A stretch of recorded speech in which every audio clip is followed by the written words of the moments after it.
noite, Oxygen One. Tudo bem com vocês? Gente, em primeiro lugar, quero dizer que é uma alegria, é muito gostoso estar aqui com vocês, conversar com vocês, ver vocês, cantar junto com vocês. Nossa, foi demais esse momento. Quem gostou do momento do louvor, levanta a mão, gente. Foi demais, né? Muito bom. Eu quero aproveitar esse momento, já que eu estou falando, né, dos nossos voluntários do louvor lindos, maravilhosos. Eu também quero honrar a vida dos voluntários hoje da iluminação. Gente, vocês são demais. Valeu. Vocês fazem tudo ficar muito brilhante, viu? Parabéns. Glória a Deus pela vida de vocês. E você que está assistindo em casa também, seja muito bem-vindo. Espero que vocês aqui se sintam em casa. Nós estamos numa minissérie chamada The List. Quem estava aqui no primeiro foi demais, foi muito legal. Nós analisamos 3 perfis, não sei se vocês vão lembrar, tomara que sim, que foi o Tuco, o Floriano e o Lineu.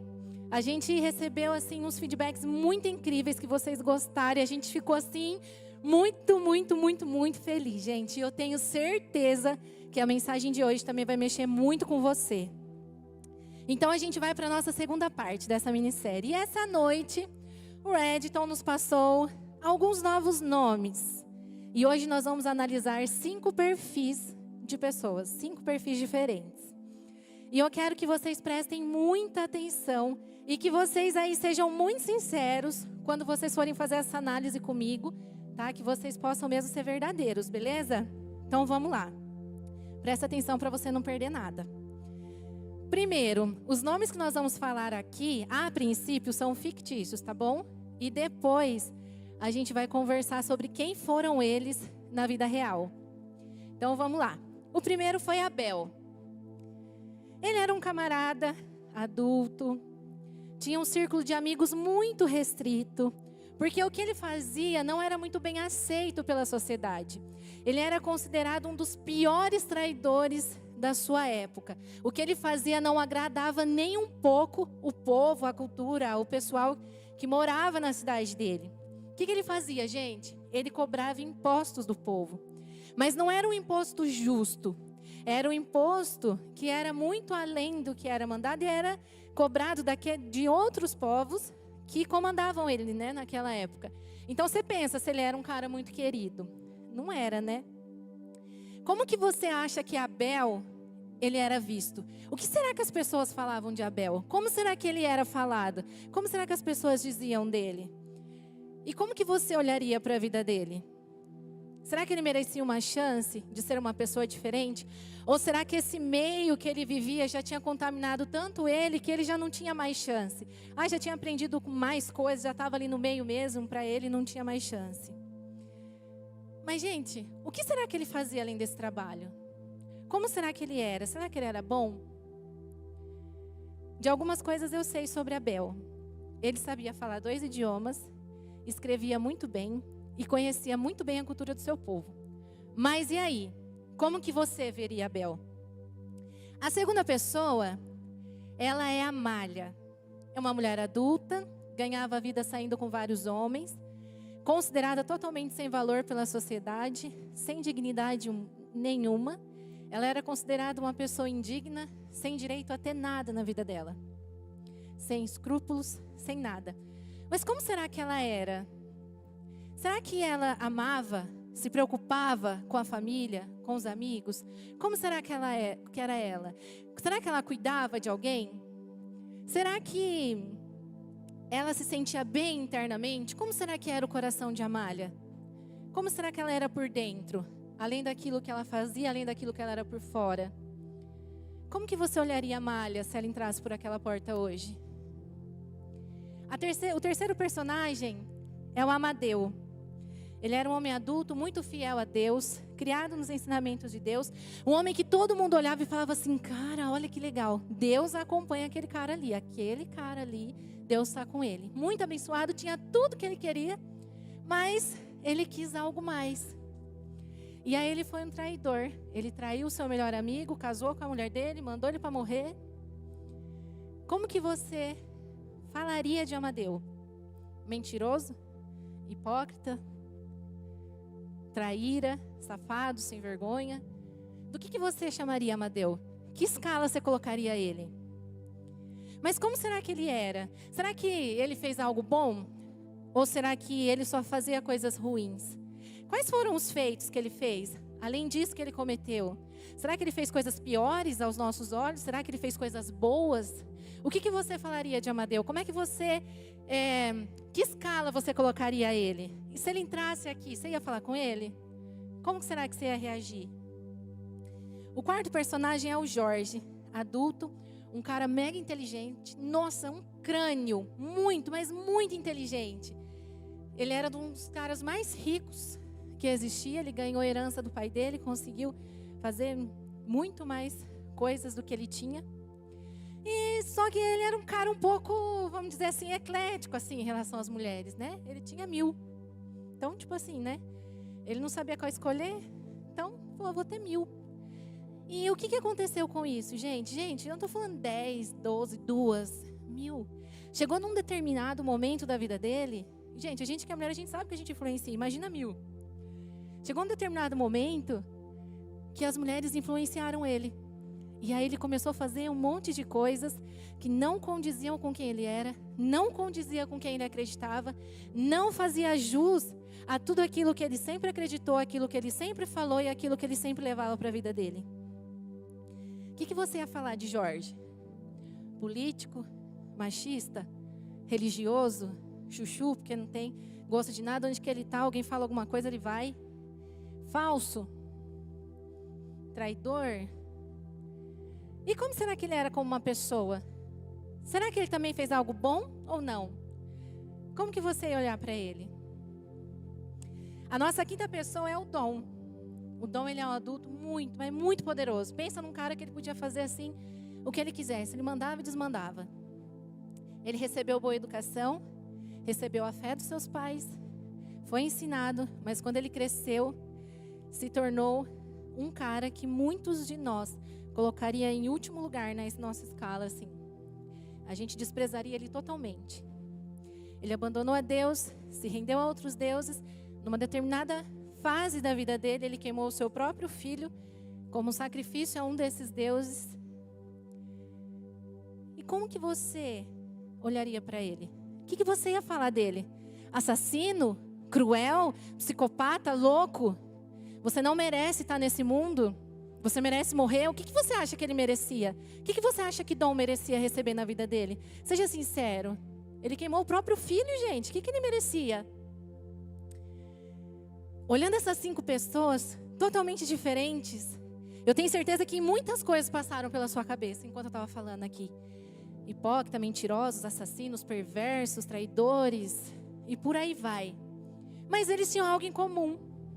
E eu vou contar para vocês. E eu também vou contar quem que era cada um deles na vida real. Mas antes, quando você entrou aqui hoje, você ganhou um papel e uma caneta. Tem alguém que está sem? Tem. Rico, você pode ver, tem gente que está sem o papel e a caneta, por favor. Quem está sem, fica com a mão levantada para a gente poder entregar. Esperar o pessoal vir. Enquanto eles vêm, eu vou explicando o que a gente vai fazer. Eu tenho aqui um desenho e eu vou descrever esse desenho para vocês. E de ouvir, vocês vão desenhar aquilo que eu vou falando. A gente vai ter 1 minuto para fazer isso. Só vou esperar o pessoal aqui que ainda não recebeu pegar o papel e a caneta. Então, vocês prestem atenção. E a tampinha, gente, na ponta dela ela tem um silicone, tá? Então, vocês têm que tirar. Porque às vezes ele tá aí ainda e aí ela não vai funcionar. Quem que tá sem? Levanta a mão de novo. Aqui na frente, Rico. Aqui, ó. Aí. Depois essa caneta é de vocês, tá, gente? Pode levar.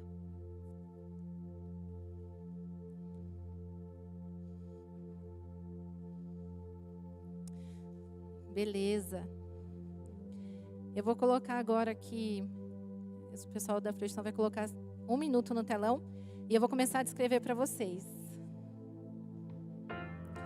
Vamos lá. Eu vejo uma praia, tem uma areinha, tem o mar, tem o céu. Vejo algumas árvores nessa prainha. E ela faz como se fosse uma ilha.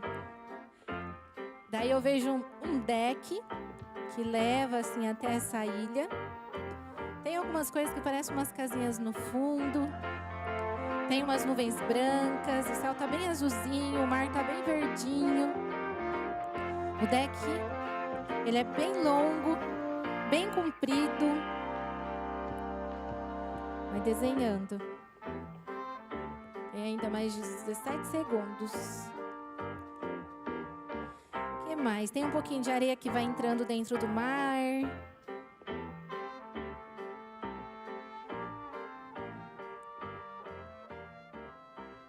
Aê! Legal. Agora, dá uma olhada aqui no telão. Qual era a imagem que eu falei para vocês? Tá igual, gente? Quem acha que tá igual? Levanta a mão.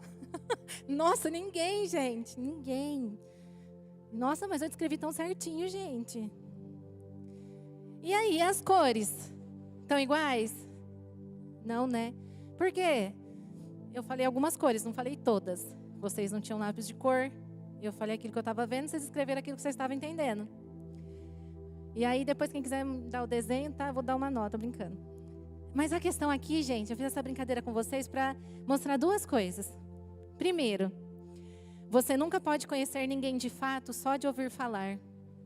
Quando você ouve falar de alguém, você não vai ter a lista completa. Você pode ter uma parte dos defeitos, uma parte das qualidades, algumas ações, mas você nunca vai saber as verdadeiras cores que ela tem. E dois, ninguém pode conhecer você de fato só de ouvir falar.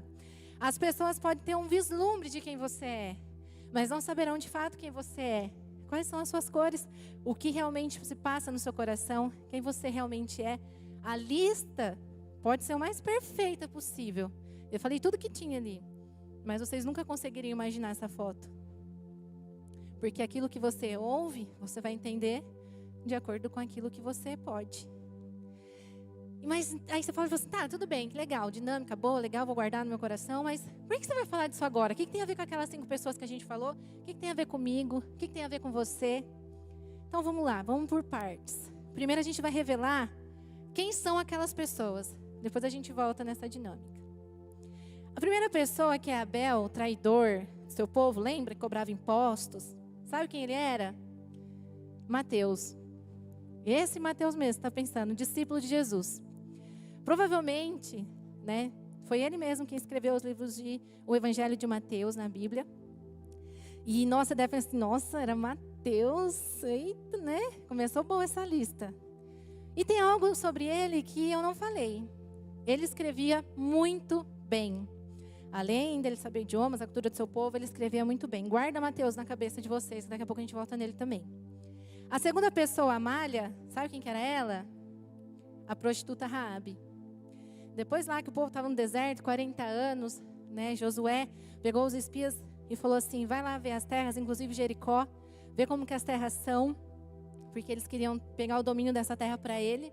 E quando eles chegaram lá, os guardas do rei queriam matar eles. Raabe escondeu eles na casa dela e fez um trato com eles, um acordo com eles, que está lá em Josué 2:1. Então, se você está com o seu aplicativo ou com a sua Bíblia, abre aí, senão você pode acompanhar aqui comigo, Josué 2:1. Então, Josué, filho de Num, enviou secretamente de Sitim 2 espiões e lhe disse, vão examinar a terra, especialmente Jericó. Eles foram e entraram na casa de uma prostituta chamada Raabe, e ali passaram a noite. Aí a Bíblia vai contar que ela mentiu para os guardas, falou que eles tinham ido embora, mas na verdade ela tinha escondido ele. E aí lá em Josué 2:12-14 fala assim, jurem-me pelo Senhor, que assim como eu fui bondosa com vocês, vocês também serão bondosos com a minha família. Deem-me um sinal seguro de que pouparão a vida de meu pai e de minha mãe, de meus irmãos e minhas irmãs, e de tudo que lhes pertence. Livrem-nos da morte. As nossas vidas, pela de vocês, dizem os homens. Se vocês não lhe contar o que estamos fazendo, nós a trataremos com bondade e fidelidade quando o Senhor nos der a terra. E daí a Bíblia conta que ela desceu os espias pelo muro. E, nossa, gente, fala a verdade, isso aqui está parecendo um capítulo de uma série, né? Incrível. E daí eu pergunto, tá, tudo bem. Ela fez esse acordo com os espias, mas e aí? Será que Deus ia salvar ela e a família dela? Ela era prostituta, ela não conhecia Deus. Pensa comigo. E também pensa comigo noutra coisa. Gente, qual que seria o melhor lugar para os espias pegarem informação numa terra? É lá mesmo, porque ali passava vários homens da cidade e contava tudo o que acontecia na cidade, tudo ela ouvia, tudo ela sabia. E, em uma dessas notícias, algo fez o coração de Raabe estremecer quando ela ouviu. Ela ouviu falar de um Deus. Ela ouviu falar de um Deus que era poderoso e que não havia ninguém na face dessa terra que poderia ir contra ele. Quando ela ouviu falar sobre isso, de alguma forma o coração dela estremeceu e ela simplesmente creu que esse Deus existia, que ele era verdadeiro e que ela tinha que temer a ele. Ela mentiu, ela era pecadora, ela era prostituta, mas ela escolheu crer. Ela não tinha intimidade com Deus, ela não orava, ela não conhecia Deus, mas ela ouviu falar e ela pediu para quem conhecia Deus: se eu fizer isso, vocês me salvam, a mim e a minha família. Ela tinha um coração. Ela amava a sua família, ela se preocupava com a sua família. Ela fazia tudo pela sua família. E ela só estava no começo da jornada dela com Deus. E uma coisa muito interessante aqui é que ela não estava interessada em ser perfeita. Ela estava interessada em salvar a sua vida. Ela não sabia muito bem, mas ela sabia que para salvar a vida dela, ela tinha que crer. E o que aconteceu com Raabe? Ela foi salva, ela e a casa dela. Quando vieram Josué e a galera dele, tomaram posse da terra, salvaram ela, a família dela. E aí sabe o que aconteceu? Ela casou com um príncipe chamado Salmão. Um príncipe muito, mas muito bem sucedido. E ela teve um filho. O filho dela foi Boaz, que se casou com Ruth. Ou seja, Raabe, ela foi tetravó do rei Davi. E ela entrou para a história. Ela fez parte da descendência de Jesus. É isso mesmo que você ouviu. Raabe fez parte da descendência de Jesus. Uma prostituta que escolheu crer antes mesmo de se arrepender ou de entender que seus caminhos não eram um dos melhores caminhos. Lá em Hebreus 11:31, olha o que vai falar de Raabe. Hebreus 11:31, gente, é onde tem os heróis da fé. Foi pela fé que Raabe, a prostituta, não morreu com os que tinham desobedecido a Deus, pois ela havia recebido bem os espiões israelitas. Aí eu te pergunto, por que você acha que não existe solução para a sua vida? A terceira pessoa é Amadeu, que na verdade foi o rei Davi, o grande rei Davi. Um dos maiores reis que o povo israelita já teve. Ele foi um grande rei. Ele tinha tudo que ele queria, só que aí ele quis a mulher de Urias. Mandou Urias para frente da batalha. E daí ele casou com a mulher de Urias. E o que aconteceu? Sabe quem foi o filho dele? Com Betseba, a mulher de Urias? Salomão. O homem mais sábio que já existiu. Ele que construiu aquele grande templo a Deus, escreveu vários livros da Bíblia. E você sabia que Davi, mesmo tendo feito tudo o que ele fez, ele foi considerado um homem segundo o coração de Deus? Pois é. Aí você fala assim, eu não acredito. Que injustiça isso, como é que pode? Ah não, Deus tem 2 pesos, 2 medidas, porque para mim não funciona assim. Aí então você pode virar e falar assim, ah, então tá bom. Então eu vou fazer o seguinte, eu vou curtir a minha vida, e depois que eu fizer tudo que eu quero, eu vou lá e vou me arrepender, vou pedir perdão e vou ser salvo. E ainda vou ser considerado uma mulher, um homem segundo o coração de Deus. Pode até ser que sim, né? Porque isso não cabe a nós. Mas por conta dos atos de Davi, a guerra nunca se afastou da sua casa. Tem consequências que vão ficar para sempre. Mas não é por medo dessas consequências que a gente tem que se unir para Deus, com Deus. Davi, ele se arrependeu verdadeiramente.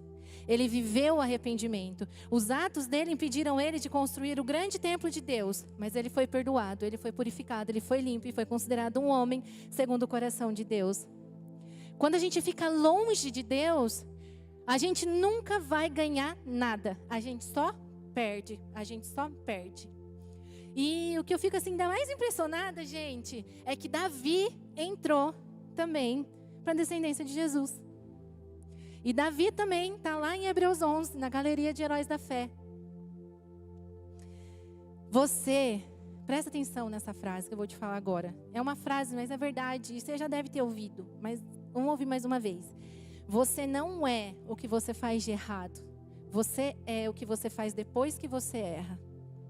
O que você faz com o erro que cometeu. Então não se condene, porque nem Jesus faz isso para você. Nem Ele fica te condenando. E você tem uma opção. Ou continua no erro, ou você sai dele. Mas Jesus não te condena por ele. E eu posso falar que essa lista está ficando boa. A nossa quarta pessoa é o Jorge. Sabe quem que é o Jorge? É Salomão, o grande rei Salomão. Esse que a gente acabou de falar. Muito inteligente, mas infelizmente ele se deixou levar pelas 1000 mulheres dele. E ele fez muitas coisas grandes na vida, como o grande templo de Deus. Mas olha aqui, 1 Reis 11, 4 a 6, vai falar de Salomão. À medida que Salomão foi envelhecendo, suas mulheres o induziram a voltar-se para outros deuses. E o seu coração já não era totalmente dedicado ao Senhor, o seu Deus, como fora o coração de seu pai Davi. Ele seguiu os postes sagrados, a deusa dos Sidônios e Moloque, o repugnante deus dos Amonitas. Dessa forma, Salomão fez o que o Senhor reprova. Não seguiu completamente o Senhor como seu pai Davi. E Deus já tinha falado a vontade dele para Salomão. Salomão sabia, gente. Ele sabia tudo o que ele tinha que fazer. Mesmo assim, ele se deixou levar. Mesmo assim, ele se deixou ir por um caminho errado. Mas ele também faz parte da descendência de Jesus. Quinta e última pessoa foi o Dom.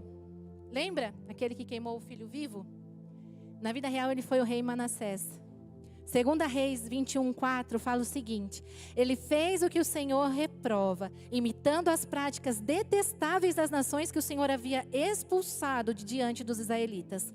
E nos versículos 5 e 6 de 2 Reis 21, nos 2 pátios do templo do Senhor, ele construiu altares para todos os exércitos celestes. Chegou a queimar o próprio filho em sacrifício. Praticou feitiçaria e adivinhação e consultou médios e espíritas. Fez o que o Senhor reprova, provocando-o a ira.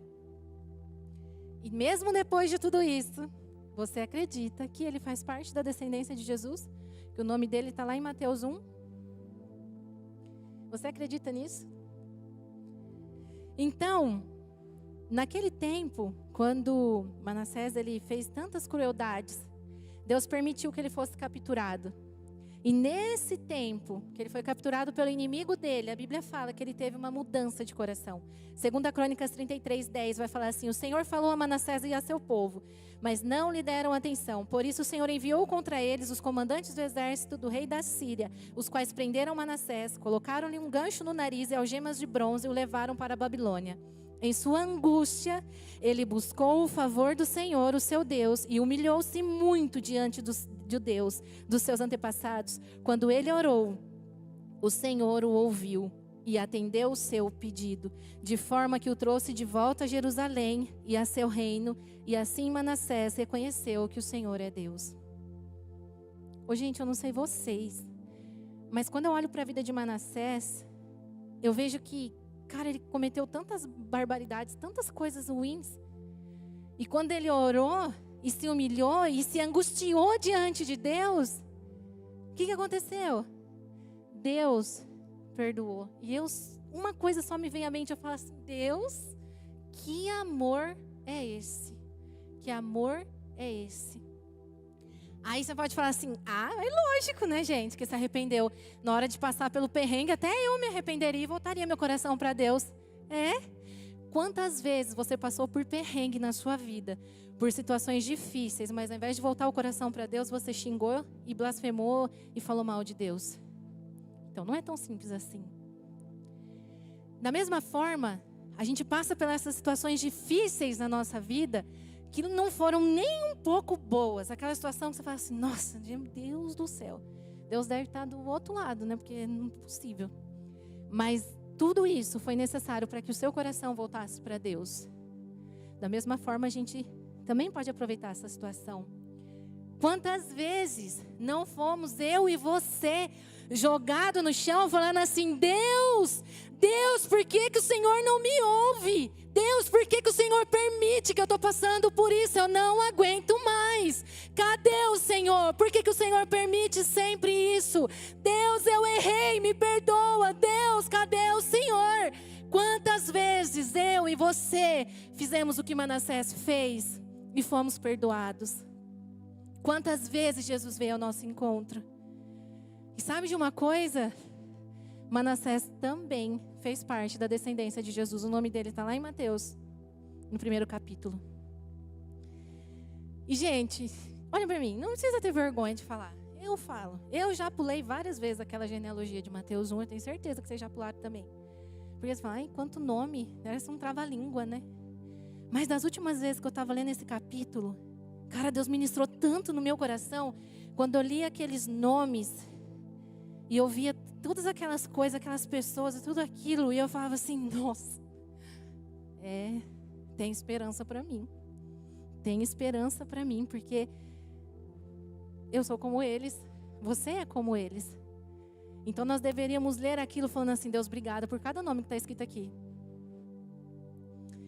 E provavelmente, gente, tudo que indica mesmo, como eu já falei, agora a gente vai voltar lá em Mateus, é que Mateus que tem escrito mesmo esse evangelho. E uma coisa muito interessante aqui, é que aquele traidor do povo, aquele que fazia, aquele que era excluído, por isso que ele tinha um hall de amigos muito pequenos, porque ninguém queria andar com ele. Quem que vai querer andar com traidor? Ninguém vai querer andar. Aquele lá, uma das pessoas mais odiadas, foi o que Jesus chamou. Sabe por quê? O principal alvo de Mateus, quando ele se tornou discípulo de Jesus, quando ele começou a conhecer Jesus, quando ele começou a andar com Jesus, era falar de Jesus para o povo dele, para o povo judeu. E aí o que aconteceu? Para o povo judeu, a descendência das pessoas era algo muito importante. Eles tinham que saber de onde essa pessoa vinha. Não é só essa pessoa chegar e começar a fazer alguma coisa. Eles tinham que saber de onde que ele veio, qual é a linhagem dele, de onde que ele veio. E Mateus, do jeito dele, ele queria fazer o quê? Ele queria mostrar para as pessoas que Jesus, ele era o rei que todo mundo esperava. Que Jesus era aquele rei que eles estavam esperando e que veio daquela linhagem real. Então, vocês acham que é importante ou não começar pela genealogia? Claro, porque quando o povo começava a entender por aquilo, o que eles entendiam? Nossa, é importante, peraí, vamos saber de onde ele veio. Ele não veio do nada. E aí eu quero falar uma coisa. Por que que Mateus, então, queria provar que Jesus era de uma linhagem real? Por que que ele tinha que pegar todos esses reis? Que, de verdade, gente, se você for pesquisar a vida deles lá, que está na genealogia, você vai falar assim, gente, mas o que ele queria provar com isso? Que Jesus veio de uma linhagem boa ou não? Por que ele ia fazer isso? Por que vai falar dos reis cruéis? Por que vai falar de Raabe, a prostituta? Sabe por quê? Porque se ele não falasse, não teria nenhum nome escrito ali na genealogia. Porque todos pecaram. Todos vão pecar, sempre. E todos precisavam e continuam precisando, a gente continua precisando da graça de Deus. É por isso que ele escreveu. O Espírito Santo inspirou ele a escrever também para mostrar para a gente que desde os tempos mais remotos, Deus continua sendo Deus. Ele não mudou. O amor dele continuou o mesmo. Ele continuou o mesmo. Deixa eu falar uma coisa para você. Deus, ele capacita os escolhidos, sim. Mas ele também chama os capacitados antes mesmo deles terem seu coração transformado.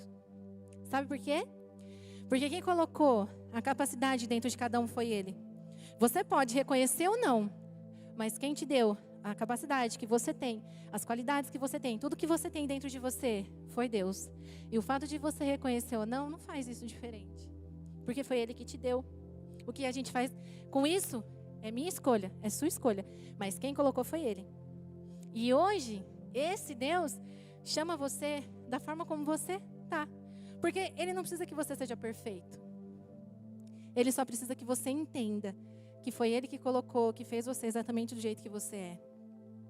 Ele só precisa que você entenda que quem colocou todo esse tesouro que você tem dentro da sua vida, foi ele. Que você acredita que foi ele que te planejou, que foi ele que escolheu te criar e que ele que tem um propósito para você. Ele ama você do jeito que você é e ponto. Ele nunca deixou de te amar.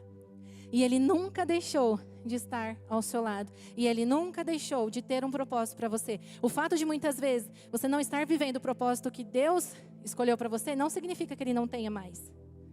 Significa que você apenas tem que descobrir qual é para começar a viver. E eu não sei como que é o Deus. Como você imagina Deus. Como que você imagina, como que você crê nesse Deus. Eu não sei. Mas gente, o meu Deus, nossa, o meu Deus, eu vou falar para você. Ele é o Deus que aceita Raabe, uma prostituta, do jeito que ela estava, simplesmente pelo fato dela ter decidido crer. Simplesmente pelo fato dela falar, eu não sei, mas eu prefiro crer. E depois ela teve a sua vida transformada. O meu Deus é o Deus de Davi, que conhecia a Deus, que andava com Deus, que sabia quem Deus era, o que Deus tinha feito, o que Deus podia fazer. Mesmo assim, pisou na bola, só que ele se arrependeu, voltou o coração dele. E o meu Deus é o Deus que aceita Davi de volta. É o Deus que perdoa Davi. E é o Deus que olha para Davi e fala assim, eu te perdoo, você é um homem segundo o meu coração. O meu Deus é o Deus de Salomão, que tantas vezes já tinha falado para ele, ele já sabia tudo o que ele tinha para fazer, mas Deus continuava avisando o que ele tinha que fazer. Deus não desistiu dele. O meu Deus é o Deus que aceita Manassés de volta, mesmo depois dele ter feito tantas barbaridades e as consequências dos atos deles não puderem mais ser mudadas. O meu Deus é esse. As consequências vão ficar. Mas eu te aceito de volta. O meu Deus é o Deus que aceita Manassés. É o Deus que abraça Manassés e fala, eu te perdoo, te faço limpo de novo, eu santifico você. Esse é o meu Deus. O meu Deus é o Deus que sabe que eu não sou os meus erros, mas que eu sou o que eu faço depois que eu erro. O meu Deus é o Deus de Mateus, que não se importou com o que as pessoas pensavam dele, que não se importou com o que as pessoas falavam dele, que não se importou como ele era visto pela sociedade.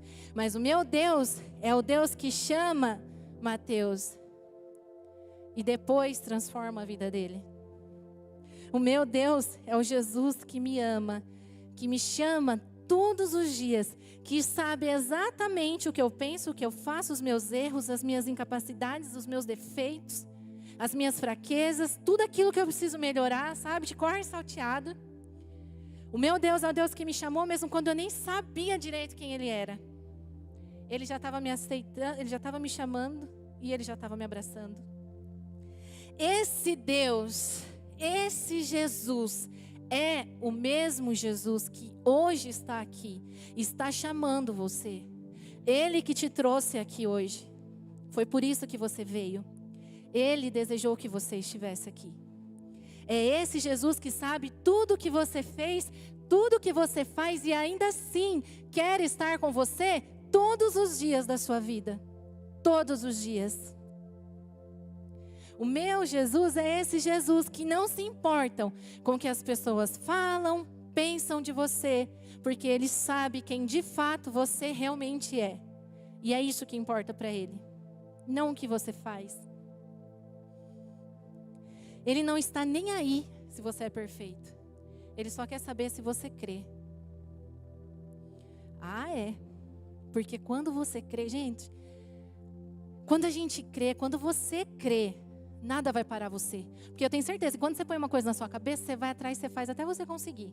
Quando você crê, ninguém pode te parar. Quando você crê o que as pessoas falam, pensam sobre você, tanto faz. Você fala, filho, entra na fila. Tem mais 20 aí na sua frente. Quando você crê, você não se importa em agradar as pessoas. Quando você crê, você vai tão perto de Jesus que Ele vai te transformando, não você se transforma. Ele transforma você. Ele vem e traz para você aquilo que você precisa ser, quem Ele quer que você se torne. Esse Jesus que vem até você, é esse Jesus. Não é o Jesus que te afasta. Não é o Jesus que fala, sai daqui. Ele fala, vem aqui. Vem aqui. Vem perto de mim. Esse Jesus é o Jesus que a gente anda no caminho. A gente aprendeu aqui com o pastor Tiago, Jesus é o caminho. A gente anda nele, no caminho. Ele é o caminho. A gente anda junto com ele. Junto, grudado. Esse é o Jesus. O resto não importa. E eu vou falar uma coisa. Você pode buscar em outras pessoas. Você pode buscar em outros lugares. Você pode buscar outros deuses. Mas eu vou te falar, nenhum vai funcionar. Sabe por quê? Porque nenhum é Jesus. Porque nenhum morreu na cruz por você. Porque nenhum planejou você, porque nenhum deles sonhou com você e porque nenhum deles tem um propósito para a sua vida. Mas Jesus sim. Quando Jesus te planejou, Ele sonhou com você, criou um propósito. É por isso que você está aqui. A vida com Jesus, gente, ela não é chata. A vida com Jesus, ela é muito cheia de surpresas. Às vezes você fala assim, eu nem sei o que vai acontecer, mas eu entrego nas mãos de Deus. E você pode ter certeza que a melhor coisa vem na sua direção. Porque Deus, imagina assim, imagina a pessoa que você considera mais criativa na face dessa terra. Então, Deus nem se compara, porque Ele que criou tudo. Imagina se Ele não vai fazer surpresa para você. E você não precisa fazer mais nada no primeiro momento, além de crer só. O resto, Ele que faz. Pega o desenho que você fez. Abre o desenho que você fez.